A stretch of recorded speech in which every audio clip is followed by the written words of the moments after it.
Hello students, welcome back to our YouTube channel service study. बच्चों, आज हम यहाँ पे एक नई वीडियो लेकर आए हैं और इस वीडियो में हम अगेन डिस्कस करेंगे एस-चांस सॉल्यूशंस को। कार्बन एंड इट्स कंपाउंड्स, जो आपका केमिस्ट्री का 4th चैप्टर है, उसके कुछ क्वेश्चंस मैंने डिस्कस किया था। तो जो भी क्वेश्चंस मैंने डिस्कस किया है उन सारी वीडियोस का लिंक आपको डिस्क्रिप्शन में मिल जाएगा। उसके आगे से आज हम यहाँ पे बात करेंगे, सॉल्व करेंगे क्वेश्चंस को। ठीक है, तो आई थिंक हमने 12 नंबर तक के क्वेश्चन को सॉल्व कर लिया था। यहाँ पे 13 नंबर के क्वेश्चन से हम आज यहाँ पे स्टार्ट करेंगे। Right the electron dot structure for ethane, ethene and ethyne. ठीक है बच्चों, कह रहा है कि इलेक्ट्रॉन डॉट स्ट्रक्चर फॉर्म करना है, बनाना है, लिखना है किसका? एथेन, एथीन और एथाइन का। ठीक है, तो सबसे पहले हम क्या करते हैं, इसका मॉलिक्यूलर फॉर्मूला लिख लेते हैं। तो एथेन का मॉलिक्यूलर फॉर्मूला क्या होगा बच्चों? एथ आ रहा है। एथ का मतलब क्या है कि नंबर ऑफ कार्बन कितने होंगे बच्चों? 2। और इन आ रहा है मतलब कि कार्बन कार्बन के बीच में सिंगल बॉन्ड एग्जिस्ट करेगा। ठीक है, तो 2 कार्बन के लिए सबसे पहले एल्केन का अगर जनरल फॉर्मूला हम लिखें तो होता है CnH2n+2। ठीक है, अब कार्बन का नंबर अगर 2 है हमारे पास तो हो जाएगा C2। यहां पे 2 2 4 2 6 हो जाएगा C2H6। ठीक है, इसी का हमको EDS बनाना है, इलेक्ट्रॉन डॉट स्ट्रक्चर बनाना है। ठीक है, ये हो गया एक कार्बन और ये हो गया दूसरा कार्बन। ठीक है, अब यहां पर बच्चों क्या होगा कि इस कार्बन के लास्ट सेल में कितने नंबर ऑफ इलेक्ट्रॉन, जैसा कि आप सभी को पता है कि कोई भी कार्बन हो उसके लास्ट सेल में कितने नंबर ऑफ इलेक्ट्रॉन होंगे? 4 इलेक्ट्रॉन। तो यहां पे मैं क्या कर रहा, 4 इलेक्ट्रॉन बना ले रहा।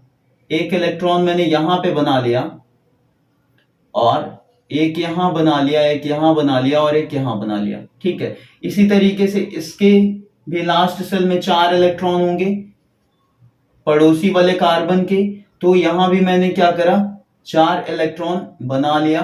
ठीक है, अब हाइड्रोजन भी ऐड हो जाएगा। ठीक है, एक हाइड्रोजन यहां पर, एक हाइड्रोजन यहां पर, एक इधर, एक इधर और एक इधर और एक और बचता है वो इधर। 3 3 6 हो जाएंगे। ठीक है, अब हाइड्रोजन के लास्ट सेल में कितने नंबर ऑफ इलेक्ट्रॉन बच्चों? 1 इलेक्ट्रॉन। तो वो भी मैंने यहां पे बना लिया in the form of triangle.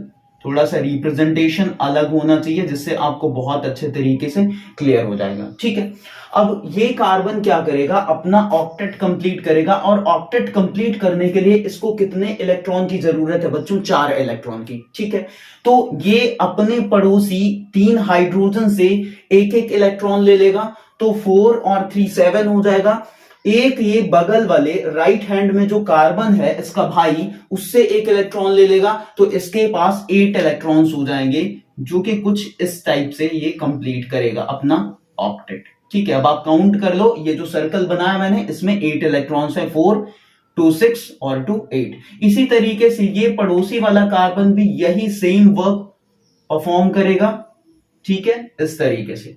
अब दोनों ही कार्बन का क्या हो रहा है, यहां पर ऑक्टेट कंप्लीट हो गया, ये स्टेबल हो गए। बट हाइड्रोजन क्या करेगा, हाइड्रोजन भी अभी क्या करेगा, इलेक्ट्रॉनों की शेयरिंग करेगा। तो इस कार्बन से ये वाला हाइड्रोजन 1 इलेक्ट्रॉन ले लेगा, इस कार्बन से ये हाइड्रोजन 1 और इधर ऐसे, ये कुछ इस तरीके से, ये भी नहीं मानेंगे, लेंगे ही और ये भी ले लेगा। ठीक है, तो ये किसका इलेक्ट्रॉन डॉट स्ट्रक्चर हो गया बच्चों? एथीन का। ठीक है, आई थिंक आपको क्लियर है। नेक्स्ट पार्ट कह रहा है एथीन का बनाना है बच्चों। ठीक है, एथीन का अगर हम एल्कीन का जनरल फॉर्मूला लिखें बच्चों तो क्या हो जाएगा? CnH2n होता है। ठीक है, अब यहां पे एथ आ रहा है मतलब नंबर ऑफ कार्बन कितने हो जाएंगे हमारे पास? 2। तो हो जाएगा C2H4। ठीक है, 2 2 4।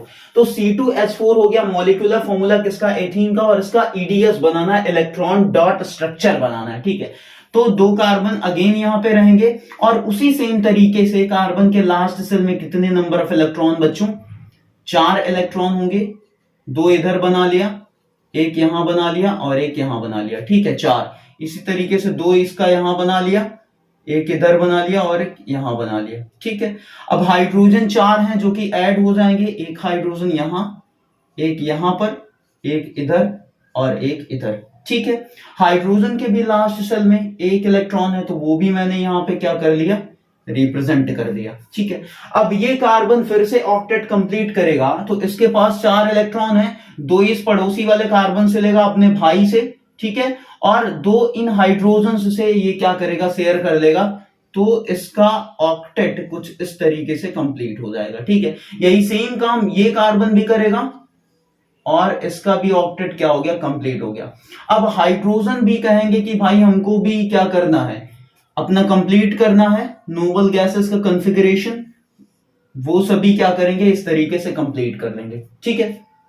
अब बच्चों एक बात आप ये ध्यान दीजिए कि इसके पहले वाला जो मैंने एथीन का स्ट्रक्चर बनाया था, वहां पे कार्बन और कार्बन के बीच में एक एक इलेक्ट्रॉन की शेयरिंग हुई थी, और कार्बन और हाइड्रोजन के बीच में भी एक एक इलेक्ट्रॉन की शेयरिंग हो रही थी। ठीक है। जब भी एक इलेक्ट्रॉन शेयर होगा तो सिंगल बॉन्ड आएगा, जब भी 2 इलेक्ट्रॉन शेयर होगा तो डबल बॉन्ड आएगा, और अगर 3 इलेक्ट्रॉनों की शेयरिंग हो रही है 2 एटम्स के बीच में, तो वहां पे ट्रिपल बॉन्ड एग्जिस्ट करेगा। ठीक है। तो अगर आप यहां पे बॉन्ड की तरह स्ट्रक्चर बनाओगे, तो यहां पे कार्बन और कार्बन के बीच में 2-2 इलेक्ट्रॉन की शेयरिंग हो रही है, तो कितने बॉन्ड बनेंगे बच्चों, 2, और वो कुछ इस तरीके से बनेगा। किस तरीके से, एक कार्बन दूसरा कार्बन, यहां डबल बॉन्ड एग्जिस्ट किया, यहां पे हाइड्रोजन के साथ सिंगल, यहां भी सिंगल, और इधर भी सिंगल और इधर भी सिंगल। ठीक है। ये इस तरीके से होगा। ठीक है। तो ये किसका एडीएस हो गया, एथीन का हो गया।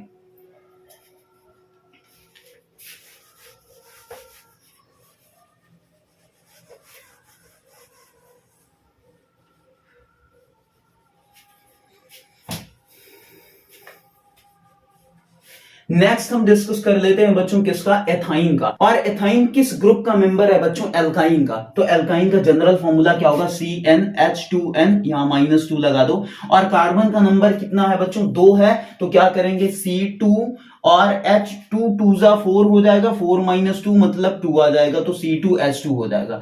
2 कार्बन 2 हाइड्रोजन, यहां पे 2 कार्बन हो गए। अगेन मैं क्या करूंगा कि कार्बन के लास्ट सेल में जितने नंबर ऑफ इलेक्ट्रॉन होते हैं वो यहां पे रिप्रेजेंट करेंगे पहले की तरह, एक यहां कर दिया, दूसरा यहां और तीसरा यहां, इसी तरीके से इसका भी 3 कर दिया, एक इसका बच रहा है यहां कर दिया, एक इसका बच रहा है यहां कर दिया। हाइड्रोजन का भी इधर ही कर देता हूं और इस हाइड्रोजन का भी इधर ही कर दिया। अब यहां पे ये कार्बन क्या करेगा, ऑक्टेट कंप्लीट करेगा, 4 इसके पास है, एक हाइड्रोजन से लेगा 5 और 3 कार्बन से लेगा 8 हो जाएगा। ठीक है। ये कुछ इस तरीके से क्या करेगा, इलेक्ट्रॉन शेयर करेगा। इसी तरीके से सेम काम ये वाला कार्बन भी करेगा, पड़ोसी है तो देख देख के ही काम करेगा, जैसा कि सभी लोग करते हैं कि पड़ोसी वाला अगर ऐसा कर रहा है तो मैं भी करूं भाई, तो वही सेम ये कार्बन भी कर रहे हैं। हाइड्रोजन भी क्या करेगा, एक एक इलेक्ट्रॉन शेयर करके अपना कंप्लीट कर लेगा नोबल गैस का कॉन्फ़िगरेशन। ठीक है। तो ये इस तरीके से ईडीएस बन जाएगा किसका, एथाइन का। अब बच्चों अगर यहां पे बॉन्डिंग की बात करें ना, तो यहां पे ट्रिपल बॉन्ड आएगा कार्बन और कार्बन के बीच में, कार्बन हाइड्रोजन के बीच में सिंगल बॉन्ड आएगा क्योंकि एक एक इलेक्ट्रॉन शेयर हुए हैं, बट कार्बन कार्बन के बीच में 3 इलेक्ट्रॉन की शेयरिंग हुई है, इसकी वजह से यहां पे ट्रिपल बॉन्ड आएगा। तो कुछ इस टाइप से स्ट्रक्चर फॉर्म करेंगे, ये कार्बन और इसके बीच में ट्रिपल बॉन्ड, बट कार्बन और हाइड्रोजन के बीच में सिंगल बॉन्ड एग्जिस्ट करेगा। ठीक है। तो ये ईडीएस हो गया किसका, एथाइन का।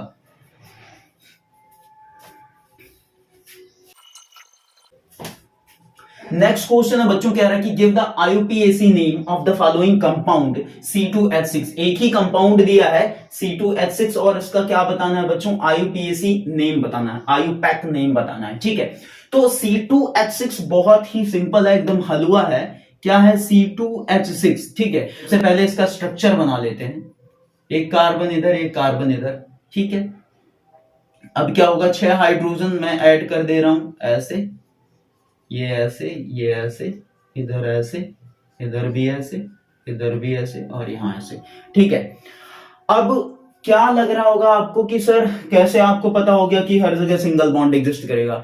बेटा आपके पास जनरल फॉर्मूला प्रोवाइडेड है एल्केन, एल्कीन और एल्काइन का, उस पे रख के कार्बन का 2 नंबर देख लो कि कहां पे हाइड्रोजन 6 आएगा, समझ में आ जाएगा। फर्स्ट वाले में आता है एल्केन में, जिसकी वजह से हर जगह क्या होगा, सिंगल बॉन्ड एग्जिस्ट करेगा। ठीक है। तो ये किसका स्ट्रक्चर हो गया, C2H6 का। बट हमको इसका स्ट्रक्चर नहीं बनाना, हमको इसका आईयूपैक नेम बताना है। ठीक है। तो आईयूपैक नेम क्या हो जाएगा, 2 कार्बन के लिए क्या यूज करोगे बच्चों, आप एथ यूज करोगे, एथ, और हर जगह सिंगल बॉन्ड आ रहा है तो क्या करोगे, एन यूज कर लोगे। तो क्या हो जाएगा, एथेन हो जाएगा। ठीक है, इसका आयुपैक नाम क्या हो जाएगा, एथेन हो जाएगा। नेक्स्ट क्वेश्चन है बच्चों, कह रहे हैं कि right the structural formula of propene. Propene का स्ट्रक्चरल फॉर्मूला लिखना है। अब देखो इसको अगर हम ब्रेक करेंगे तो क्या होगा, प्रो प्लस ईएनई। अब ईएनई आ रहा है, एल्कीन आ रहा है, मतलब कि कार्बन कार्बन के बीच में क्या एग्जिस्ट करेगा, डबल बॉन्ड एग्जिस्ट करेगा। ठीक है, तो प्रोप का मतलब कितने नंबर ऑफ कार्बन बच्चों, 3 बना लेता हूं, 1 2 3। ठीक है, 3 बना लिया यहां पे। अब किन्हीं 2 कार्बन के बीच में डबल बॉन्ड एग्जिस्ट करेगा ही करेगा, क्योंकि यहां पे क्या आ रहा है, ईन आ रहा है, और ये किसका मेंबर है, एल्कीन ग्रुप का मेंबर है। ठीक है, तो कहीं भी लगा दो आप, यहां लगा लो, यहां लगा लो, मैं यहां पे लगा देता हूं, मेरा मन यहां पे है। ठीक है, तुम्हारा मन जहां पे वहां लगा लो। ठीक है, अब क्या करो, सिंपली हाइड्रोजन लगा करके और सिंगल बॉन्ड का यूज करके इन कार्बन की वैलेंसी कंप्लीट कर दो, आसानी से प्रॉब्लम खत्म हो जाएगी। ठीक है, अब देखो, या तो आप ऐसे कर सकते हो कि प्रोपीन का सबसे पहले इसके जनरल फॉर्मूले में रख के उसका मॉलिक्यूलर फॉर्मूला निकाल सकते हो, या फिर यहां से डायरेक्ट कर सकते हो। यहां पे जो कार्बन है इसकी 2 वैलेंसी कंप्लीट है, 2 और होनी चाहिए, तो एक इधर हाइड्रोजन लगा दिया, एक नीचे हाइड्रोजन लगा दिया। ठीक है, इस कार्बन की 2 वैलेंसी कंप्लीट है, एक ये सिंगल बॉन्ड करेगा 3 हो जाएगी, यहां कहीं हाइड्रोजन लगा देंगे 4 हो जाएगी। इस कार्बन की एक ही कंप्लीट है, तो 3 हाइड्रोजन ऐड कर देंगे। ठीक है, कुछ इस तरीके से। ठीक, तो ये किसका स्ट्रक्चरल फॉर्मूला हो गया, प्रोपीन का हो गया। C3 कार्बन 3 है और हाइड्रोजन का नंबर कितना है बच्चों, 6 है, तो C3H6 ये जो मॉलिक्यूलर फॉर्मूला होगा वो किसका होगा, प्रोपीन का होगा, और ये इसका स्ट्रक्चरल फॉर्मूला हो गया। ठीक है, नेक्स्ट बच्चों कह रहा है कि right the structural formula of propyne. ठीक है, सेम नंबर ऑफ कार्बन है, बस बॉन्ड चेंज हो जाएगा, कहीं ना कहीं ट्रिपल बॉन्ड एग्जिस्ट करेगा। ठीक है, तो प्रोपाइन का हमको स्ट्रक्चरल फॉर्मूला बनाना है। यहां इन के जगह पे क्या हो जा रहा है बच्चों, YNE हो जा रहा है। ठीक है, अगर हम यहां पे ट्रिपल बॉन्ड कर देंगे, तो ट्रिपल बॉन्ड करेंगे तो क्या हो जाएगा, ये हाइड्रोजन एक ठो हट जाएगा, 3 इसका हो गया, और एक ये हाइड्रोजन जुड़ा है, 4 इसका कंप्लीट हो गया, खत्म काम। यहां पे हाइड्रोजन हट जाएगा क्योंकि 3 ये बॉन्ड कंप्लीट कर दे रहा है, और एक ये 4 इसका हो गया, यहां पे यही हो जाएगा। तो यहां पे क्या बनेगा, इसका मॉलिक्यूलर फॉर्मूला C3 और 2 और 2 4 C3H4। ठीक है, अब आप जनरल फॉर्मूले में रख के कार्बन का नंबर 3 आप चेक कर सकते हो कि इसका मॉलिक्यूलर फॉर्मूला C3H4 आएगा। CnH2n -2 होता है, तो CnN की वैल्यू 3 है, तो C3, और H2 2 4 3 2 6 -2 करोगे तो 4 आएगा। ठीक है, तो ये किसका हो गया स्ट्रक्चरल फॉर्मूला, प्रोपाइन का। नेक्स्ट क्वेश्चन बच्चों कह रहे हैं कि right the structural formula of butane. Butane का लिखना है, और ब्यूटेन का मतलब क्या होगा बच्चों, ब्यूटेन BUTANE बराबर क्या हो जाएगा, ब्यूट प्लस ANE। ठीक है, अब ब्यूट का मतलब नंबर ऑफ कार्बन कितने हो जाएंगे बच्चों, 4 कार्बन हो जाएंगे, जो कि यहां पे मैंने बना लिया। एक सेकेंड, थोड़ा सा ठीक ठाक से बना लेते हैं, ये और एक इधर एक इधर। ठीक है, अब देखो एन आ रहा है, मतलब कि हर जगह सिंगल बॉन्ड एग्जिस्ट करेगा, तो सिंपली सिंगल बॉन्ड लगा दिया मैंने। ठीक है, अब इस कार्बन की वैलेंसी कंप्लीट करना है, तो 3 हाइड्रोजन यहां पे ऐड कर देंगे, इधर भी 2 हाइड्रोजन ऐड कर देंगे, और सेम इधर भी 2 हाइड्रोजन ऐड कर देंगे।